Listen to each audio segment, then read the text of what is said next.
and joining us today to drop everything and say, I got you. Is an amazing other sister of mine, because my village is dope.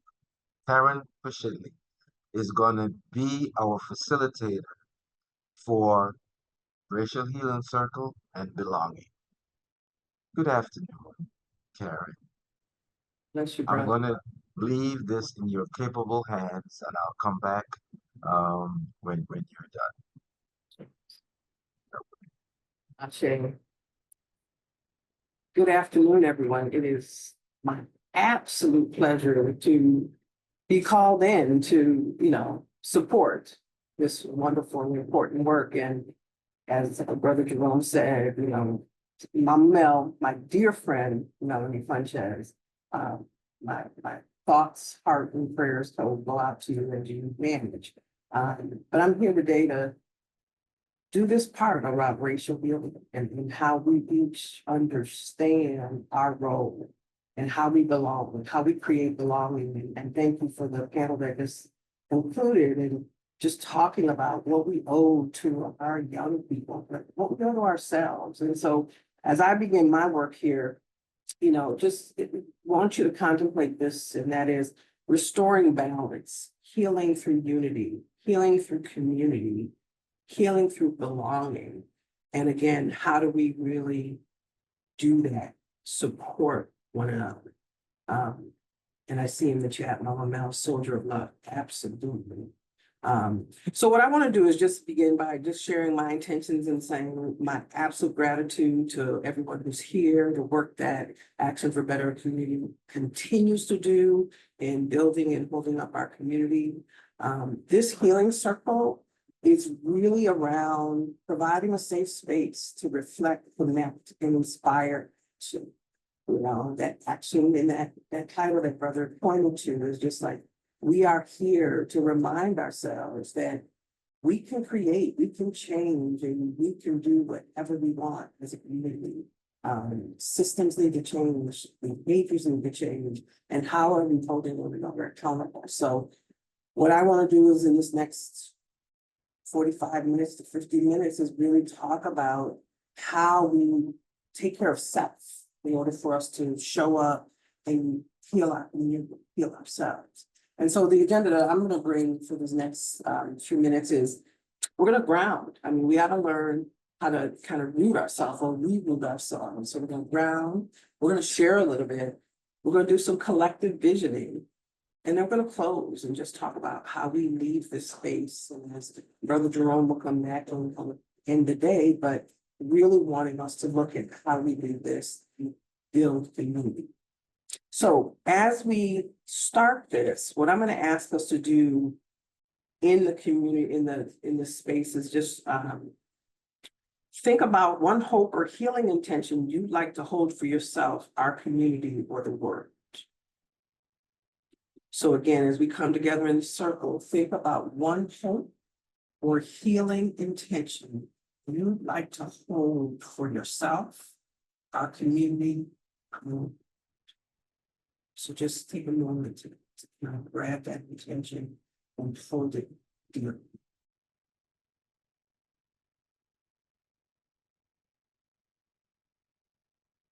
And for many of us who know grounding is just really like getting like, and I visualize it as roots deep into the soil and just reaching to the core. And so I want to take a moment for us to ground, do some breathing together.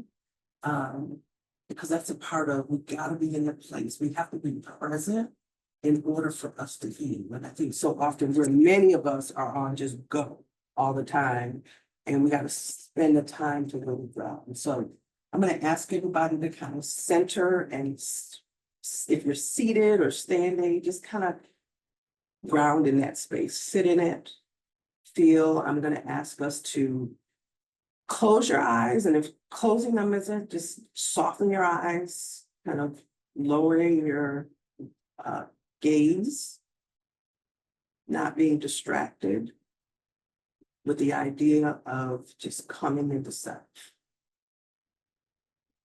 At this point, I want you to take a deep breath in through your nose and exhale slowly. as I said, feel rooted to the ground, as if connecting to the earth. Breathe in peace and breathe out any tension. Thinking about all the work that is in front of us, that is in us, around us. Continue breathing in peace and belonging and community and bringing out any tensions. Let's just keep doing that. Sensing the roots going in deep into the earth. Grounding, breathing in peace and letting those tensions.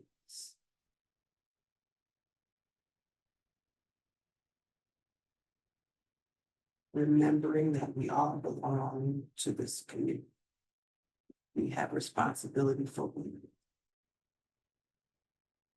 We have responsibility for healing.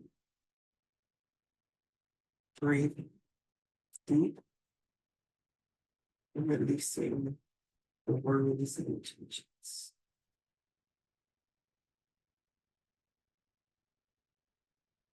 We'll take a few more rounds of breaths. Grounded. Focused on the healing, releasing, breathing in peace.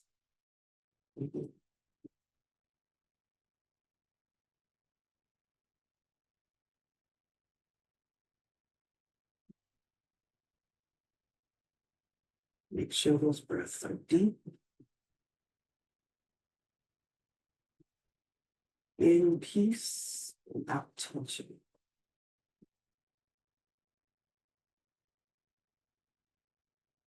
As we prepare to come out of this grounding exercise, just wanting us to remember that it is this grounding that helps us do the work that we are called to do every day, every hour, every moment. It is connecting with self, history, seeing one, creating simple life that helps us do the work of healing, feelings, taking care of the babies, those boys, those young men and young men who need our care. Take one final breath here, deep. And bringing peace and releasing.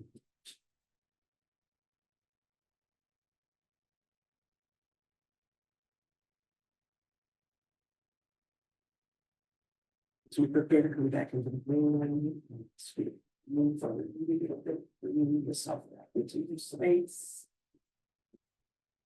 Open your eyes slowly. Taking a look around. Acclimate yourself in your space where you can notice it.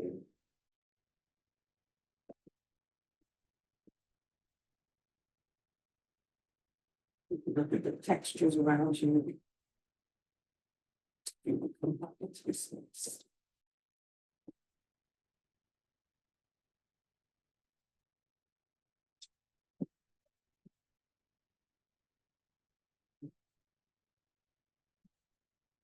Thank you all. As I move on right now, and please let me know if you can hear me. I have my voice is a little lower, but I like it. So is that okay, Brother Jerome? Nope, I'll do my outdoor voice as best as I can. So what I want to do at this point is introduce a round of sharing. And so I'm going to ask if we can go into thoughts around what is one moment or action that restored our faith in our community and ability to heal. What I'd like us to do is just thinking about a moment or action that really helps us have faith in our community to heal. What are our beliefs around that? So just taking our time to share briefly in the chat. What is our space around healing, our ability to heal? And where's your faith coming from in that? So if we could have folks sharing in the chat, that would be amazing. And I'll read some of those out. It's a healing place for you, yes.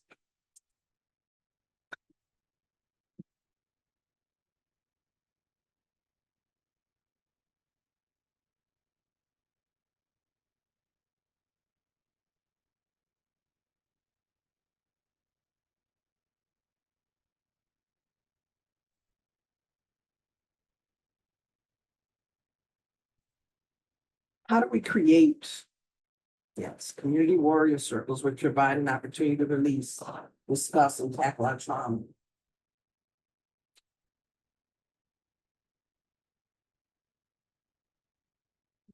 Protest. Among other people marching downtown chanting. Healing in resistance.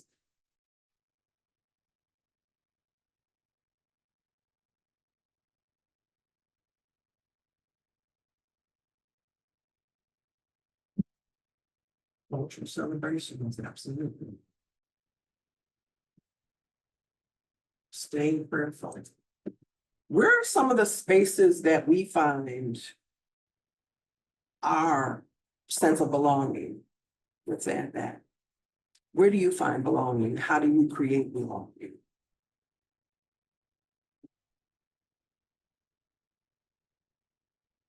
Reimagining what healing looks like. Where do you find it? That's the question.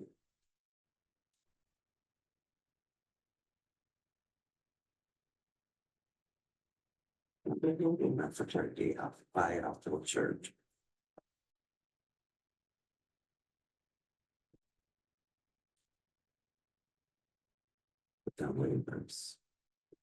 Yes, and so again, it's important as we really think about how we want to restore that balance and that healing through unity, create that sense of belonging.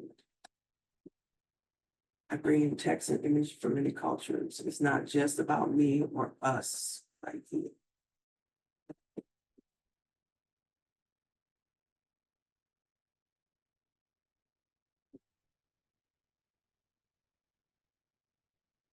Healing from unity.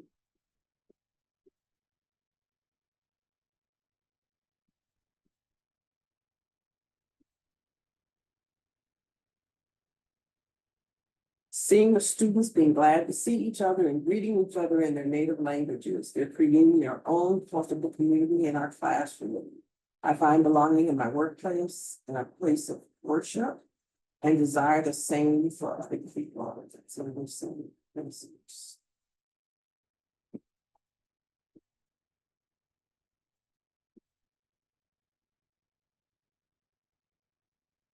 Christian versus church, absolutely. Thank you all.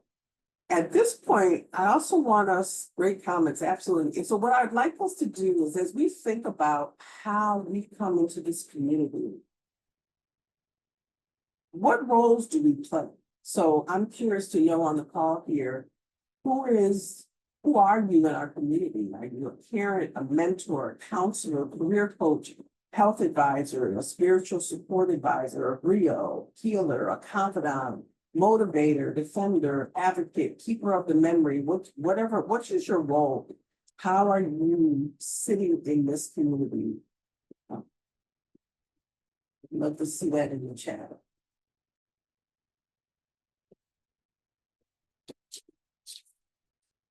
For me, I take on a couple of these roles.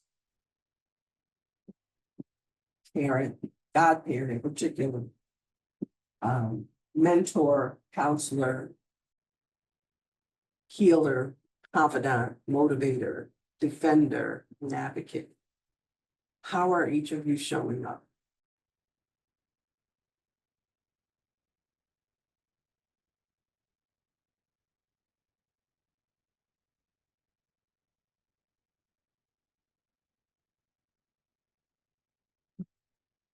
Sure.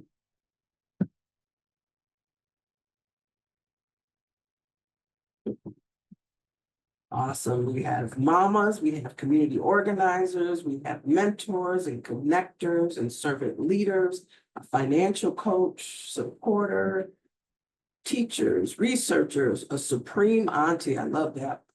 I'm gonna have to use that one. Learner, listener, mama. Veteran groups and assistants. Community advocate, grandma. So as we think about this and the roles we play, so again, as we think about that, the racial like healing and the belonging that we need to create in our community, it's like each of us come in these roles. And so the healing part of this that we really want to think about is it's how do we manage that? How do we get into the space and truly looking at what we want in our community? What do we want our community to look like? So we have all these roles. So if we could begin to think about, how we individually and collectively contribute to healing in our community. And really, for me, the healing is the belonging, right? How are we paying attention to who's in our community? And I was struck by some of the conversation I heard in the last panel, and that is our young people. How are we helping them find space? How are we helping the people who are supposed to help them find the space to be in the space? What healing needs to occur? And I love seeing all these stuff coming in grandma, my mom, faith leader, teacher. So all of those spaces, how are we creating and contributing to this belonging? So I want to turn our attention to what does that look like? How are you creating that? What ways are we spending doing that?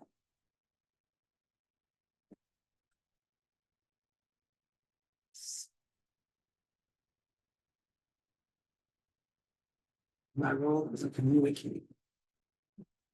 This is from Kristen, one I take serious because I'm an able-bodied woman, both in my professional role and personal. I make it a mission to always speak up for the voices who are unheard or too afraid to be heard. People only know what they know, and being called out or playing the example isn't always the role of the people going through it.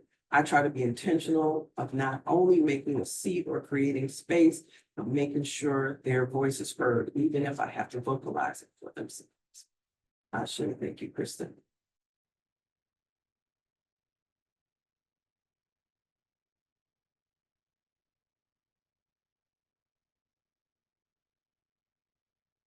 What other ways are we contributing to creating belonging and healing in our community?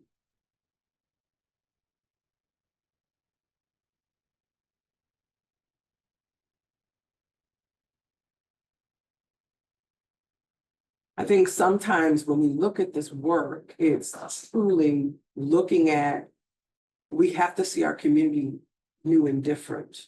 And what is it that we're trying to do? Yes, joining with others who have similar intent. And I think that's important, the intent.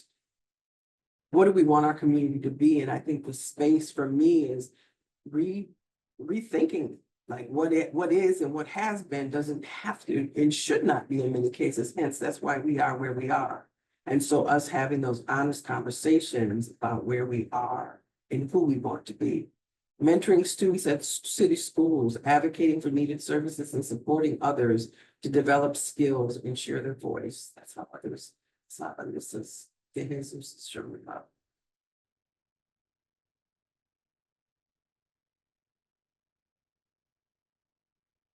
I often ask students to teach me. I stop my lesson and say, teach me, please. It's so interesting. Then chatter starts up. We learn about each other. That's sharing, that's belonging.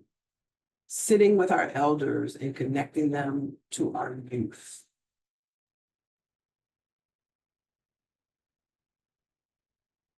Agitate for equity, absolutely. And I think too, when we think about racial healing, it's truly, what does that even mean, equity? Right? And it's, that whole equality and equity thing, it's like agitating for it, but I think defining so much of this, what is not dealing with certain proximities to certain things, but what do we need as a community? So thank you for the notes.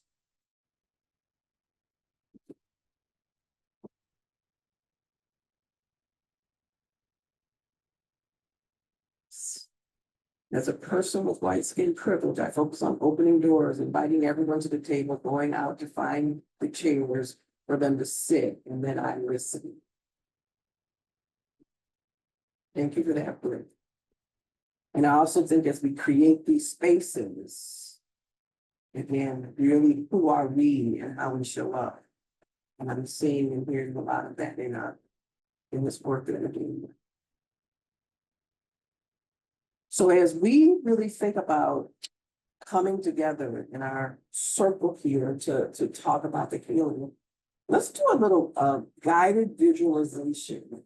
And so for me, if we can imagine a healed and thriving community where people feel they belong and we are in community, I want us to kind of go back into that grounding in the space around what do we envision?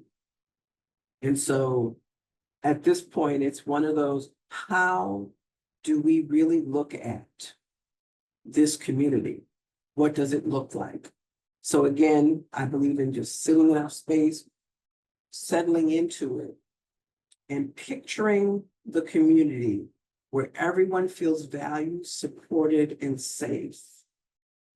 So if you really sit in your seat again and just really close your eyes and visualize. So if you can really visualize where we feel valued, safe, and supported, what does that look like? And I'm just envisioning Main Street, when I ride by or if I'm walking through downtown Rochester, what would that community look like? What's necessary for us to see one another in Ubuntu, I am because we are. How do I see that? How do you see that? What does our community look like? What do we hear, feel, and see? What are those things? I ask you to please picture that community. What is it? What do you hear, feel, and see? Think about the communities you travel in regularly.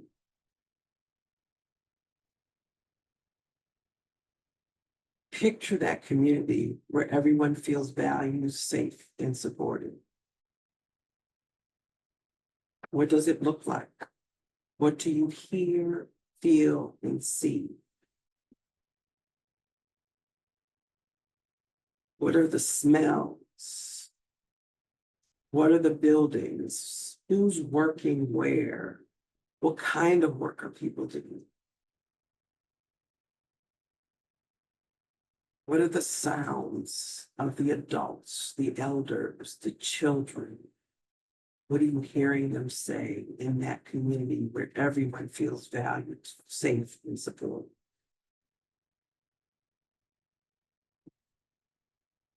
Visualize it, thinking about this.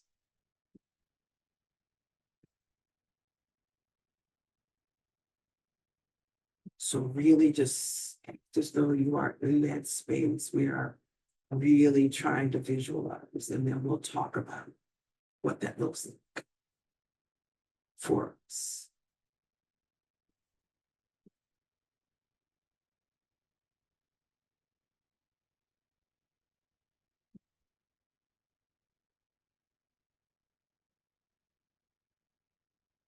As you think about that community, I'd like you to begin now to come back and just truly in the chat, what does that look like? For me, I have this thought about the children and what I hear the children, the laughter that is often stolen. I saw adultification in the last session. We adultify our young people. And it's such a robbery in my opinion. So for me, the joy, the earnest, hearty laughter is one of the things I see. What other things do you all see in that community? How did you visualize that community where everyone feels valued, belong, safe, and supported? What does it look like to you?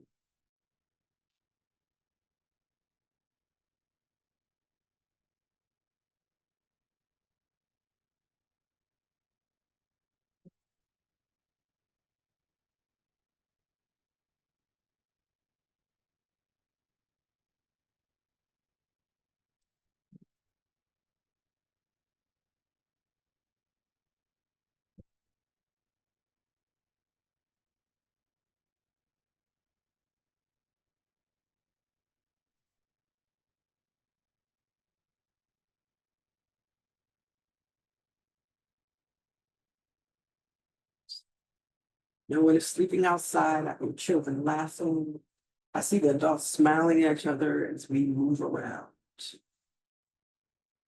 Yes, thank you, Brother Gilman. Kristen says, humanity, humility, laughter in the streets, kids playing music, vibrancy, growth, people walking and talking to each other, connection, front doors open, people smiling and waving, even strangers. Yes.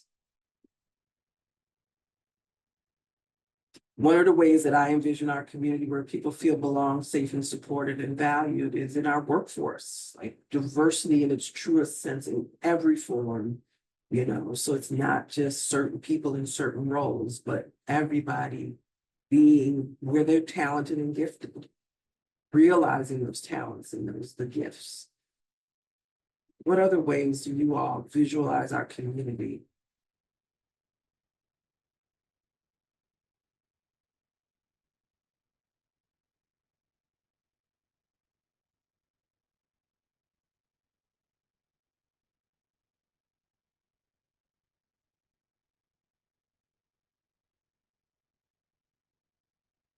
So one of the things that I think happens for us oftentimes is we look at this healing and how we want to change. It's just everybody has a role and everybody really wants us to want to be better, but we're so into the day-to-day and just trying to get it done. So it's a real like, how do we contribute and kind of step outside of what we're doing in the moment and thinking more like, how do we rededicate ourselves to this community building? Valerie writes community conversations, having faith in our young people, having faith in ourselves, knowing and understanding our history, and that our ancestors and elders laid out the blueprint for us, evolving from survival mode to living mode. Absolutely.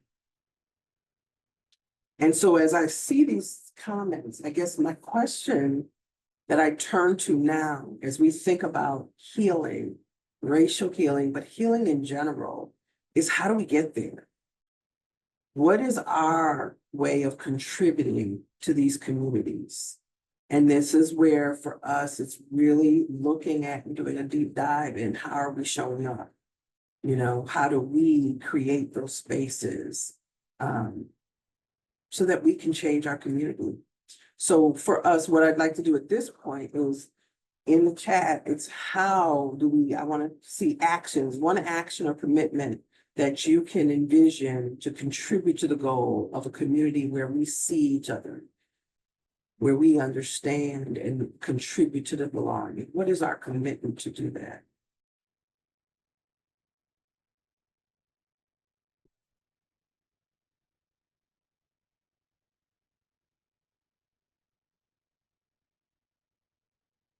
So if everyone could just write in the chat, what is your commitment to building that community where everyone belongs? So that we can hear that laughter of the children and see those community conversations. Move in the ways that our ancestors and elders expect of us. What are our contributions?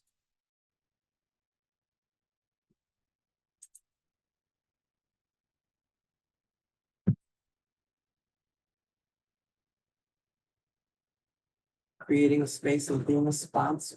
Absolutely.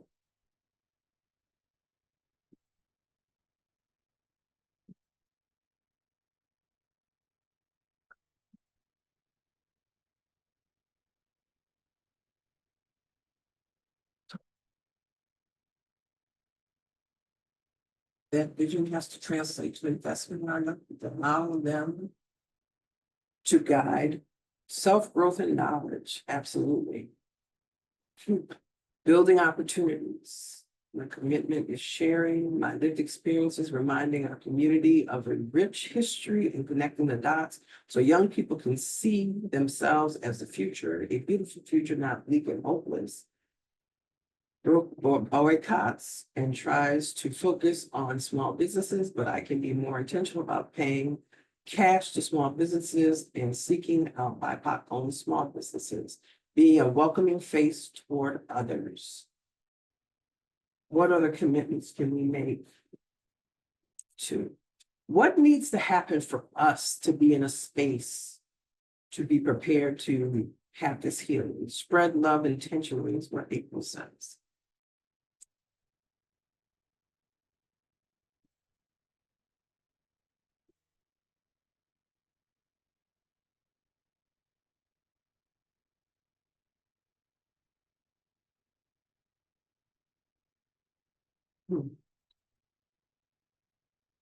Tom says, challenging white people to recognize their bias and prejudice, seeing racism and work to dismantle that system and seek justice for all.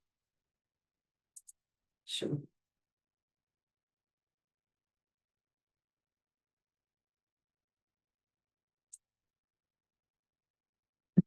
One of the comments I'll just, as I read that, Tom, and others, I think for me, it's like challenging white people. I think, see, for me, I don't spend a lot of time I do spend a lot of time challenging, but it's also, that doesn't exist. What is the world we want to create? So let's manifest it. So that's a commitment I make. It's just manifesting, like, this is what it's supposed to be. So the power that I have, I wield it in ways to create that space.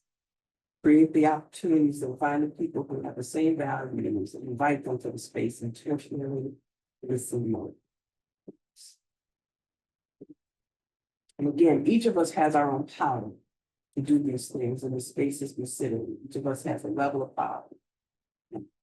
Valerie says we need resources and infrastructure to build spaces and places. The resources within our community and outside our community must be focused on changing the narrative and, yes, manifesting that everything that we need is already inside of us. Brother Jerome says, reach outside our natural comfort zones to others that we think have different views and find common ground. Caitlin says, I'm going to be the neighborhood grandma in safe space, always a smile and a full belly under my watch. Yes, challenge us white people. And as a white person, I also commit to challenging my own white people and teaching and sharing BIPOC related resources. April says, create safe spaces and handle people in sacred ways. Actually,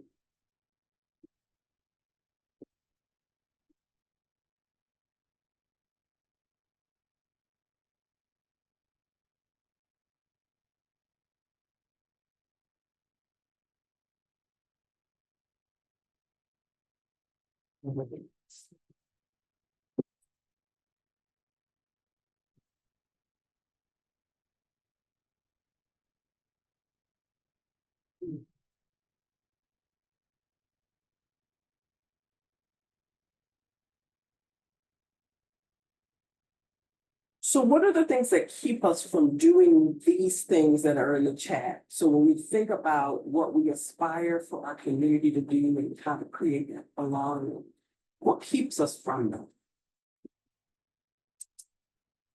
I'm curious to see what people think and what needs to happen to change those things. I think one of the telling things was, I think brother said, reach outside our comfort zones and find people. But what keeps us from doing it?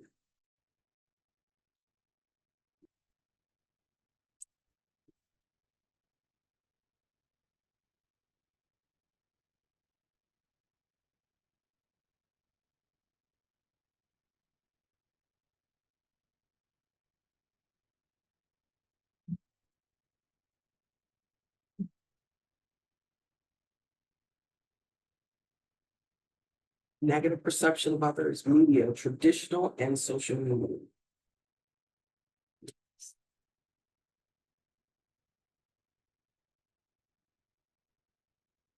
You know, as we think about this racial healing or the building of community around, you know, just how we have a belonging in our community, I think it's really that. It's like, how do we see humanness?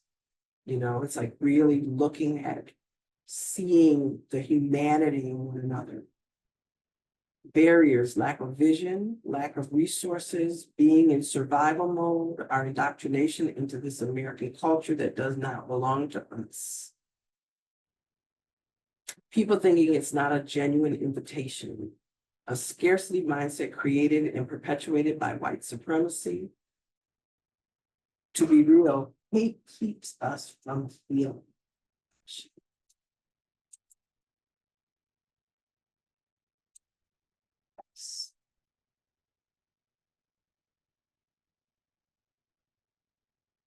And in those spaces, I think, you know, for us to remember, it's what creates hate, right? And it's a society that we live in, and it thrives on that.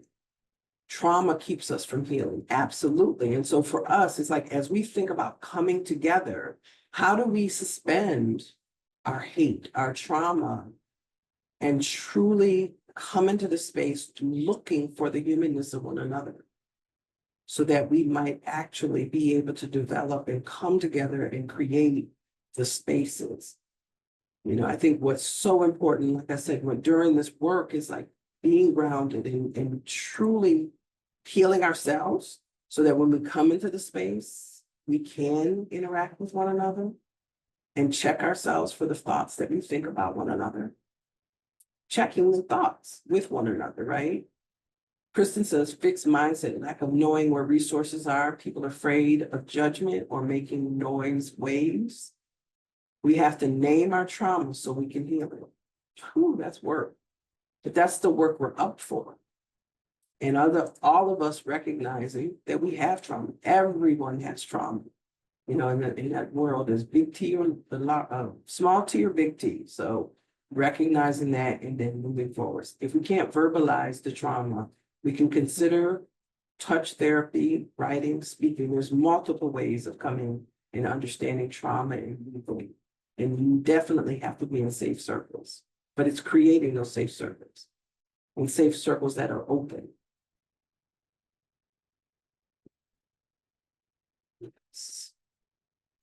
And so as we think about this, how we want to visualize our community, and then the things that are in front of it that keep us from actually going there, but there's faith that we will get there.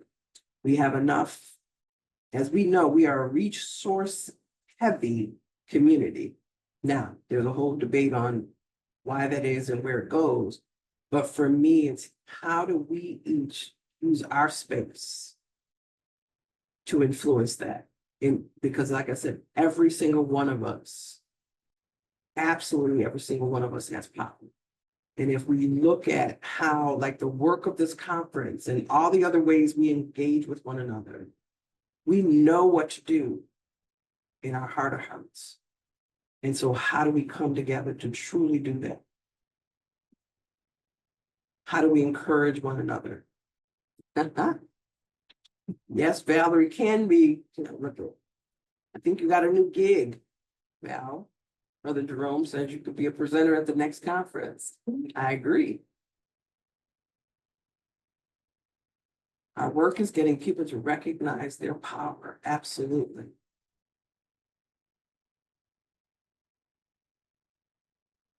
So as we think about this,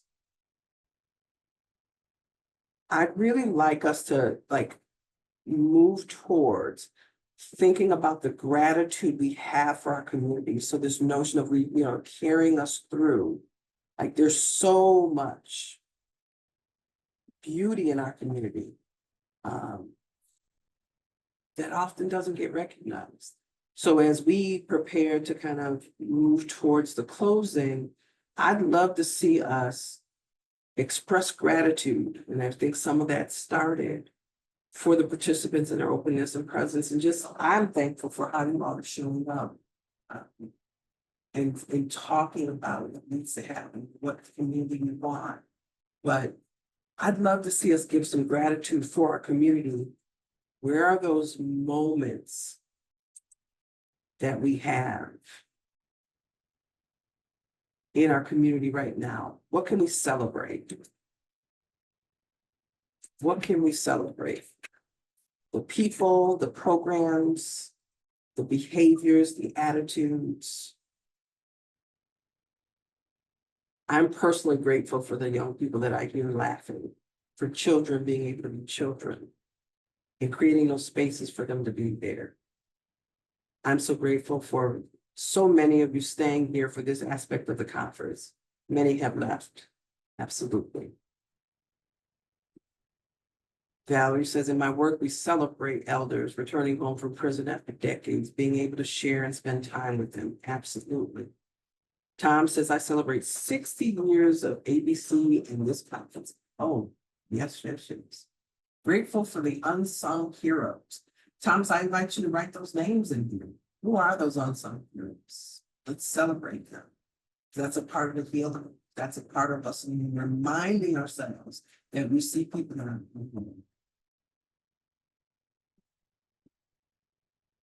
I'm thankful for the elders.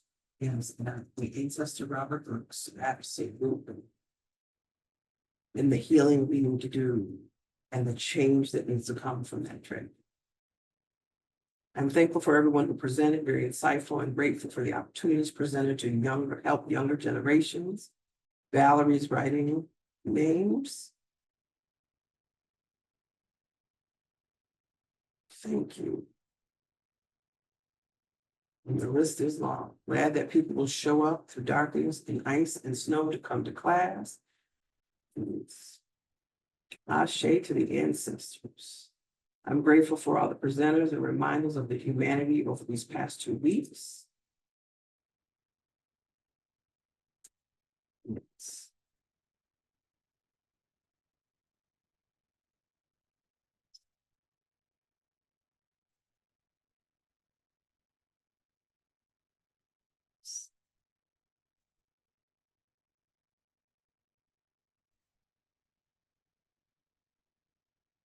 Grateful for the planning team, put this together, yes.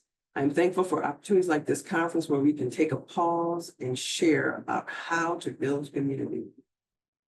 Yes, there's so much to be thankful for in building community and so much work to do, right? We know we have lots to build in our community and we have the resources. All of us are part of that.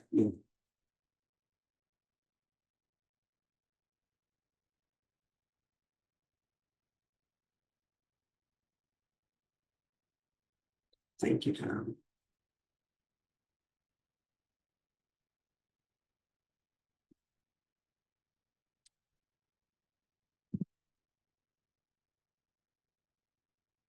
So as we think about this moving forward in this space, this time at the end of this conference to just say, thank you for this opportunity, Action for a Better Community, the leadership there, the vision for the action that will come. It is so important that we can see that, the aspirations of this. I got you, Brother Jerome. Anytime. I love doing this work. So it's like, how do we really leave today recommitted to the work, to the building, to the difference, to seeing the possibilities that are yet to be seen. I think that's really important. We know what we know now, and it's that circle of understanding. There's so much beyond what we currently know that's possible. I challenge us as we look at building and seeing and Ubuntu in our community. It's what do we do? How do we slow down and truly see ourselves building? There's so many possibilities that I believe that we are yet to be seen. And I think if we sit around and truly talk, and again, go to those people who we don't necessarily feel comfortable with, You know, it's like, and then we can truly and listen. And not just, we don't have to convince one another of ours, but if we all bring it into the space, I think we can create, I know we can create beauty in our community.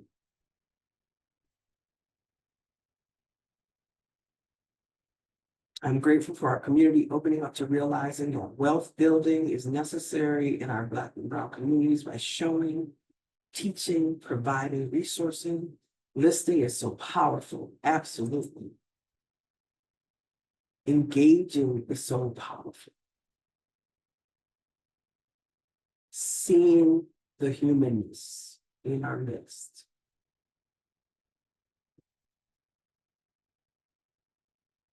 So at this point, I'd say, together we hold the power to heal, grow, and create lasting change. I'll say that again. Together, we hold the power to heal, grow, and create lasting change.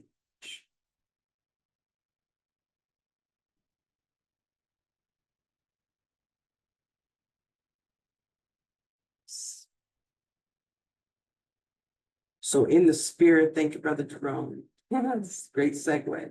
Take a moment to be still is necessary so we can access our highest selves. We are here for such a time as this. Yes, we are. If only we would embrace that.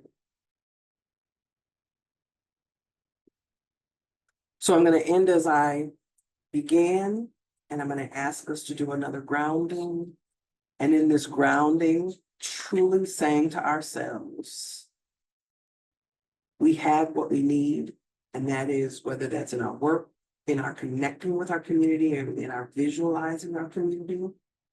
So again, I ask us to settle in our seats, ground, softening your gaze or closing your eyes, taking some deep breaths, recognizing the work is heavy, the work is much, but it's not more than we can handle. There's so much change that needs to occur, but it's change that is changeable. Join me in a few deep breaths as we think about being our highest and best selves so that we can see each and every person and every possibility in our community. So join me in a couple deep breaths, breathing in the possibilities, the love, the connection, the belonging, and releasing all of those things that get in the way. Breathing in and releasing. Breathing in possibilities and releasing the barriers. Breathing in innovation and releasing negativity. Continuing to breathe in and releasing all that does not serve us. Breathe in that knowledge of rooting, to being connected to the strength of our ancestors, of our ground, everything that keeps us and grows us, and releasing. Couple more breaths.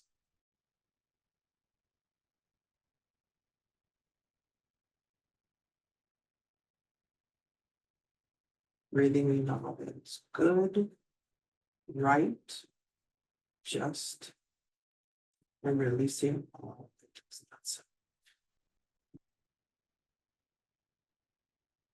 Two more breaths. In.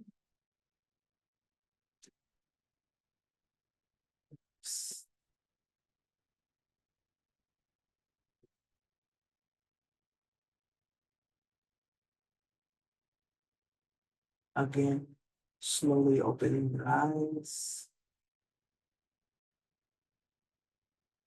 looking around, finding that thing that gives you hope and knowing that we can make this community that which it needs to be for us, for our future. With that, thank you all. I am so grateful to have been with you all. Peace and blessings. Wow. I was just taking my last breath. Thank you, Karen. And I can hear applause, in my head for you and for us.